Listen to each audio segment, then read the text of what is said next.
December 10th, this coming Thursday, is recognized around the world as the 72nd anniversary of the United Nations Universal Declaration of Human Rights.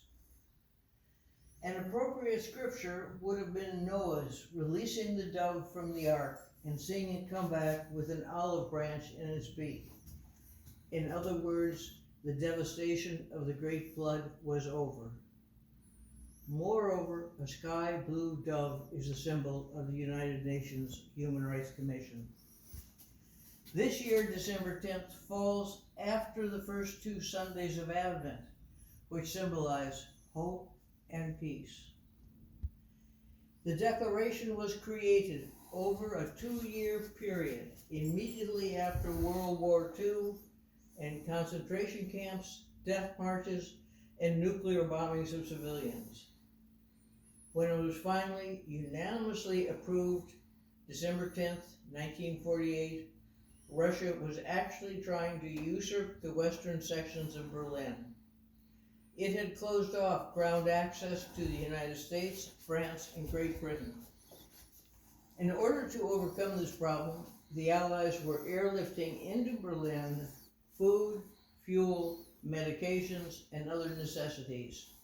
1 plane load every 3 minutes, 24/7, for about 16 months, until the Russians decided it wasn't worth the trouble.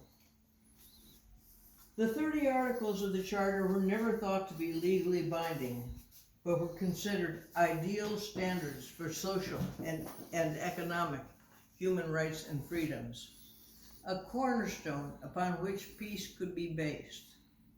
It was hoped that they would increase respect for human dignity and help the world live in hope rather than fear, and discourage us from creating more ways to destroy ourselves. The Declaration was also considered an outline of obligations so that people could be lifted up to a higher standard of life and a greater enjoyment of freedom.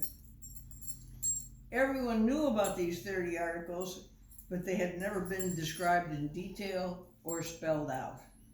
Now people could try to embarrass or penalize governments for not respecting them.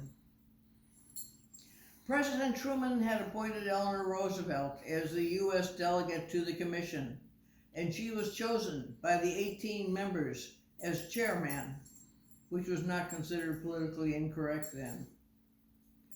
For 2 years, the delegates bickered over every single word in the Declaration.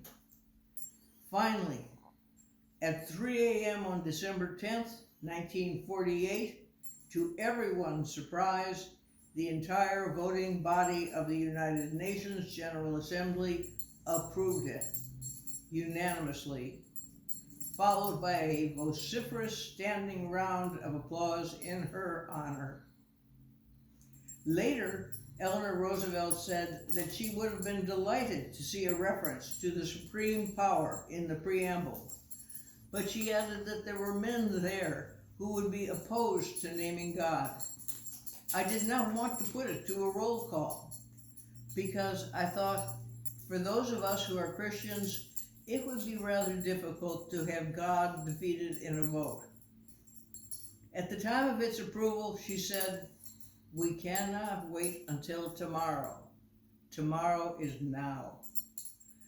Perhaps this Thursday, you'll take a moment to think about its contributions towards human dignity and its consequences. Peace.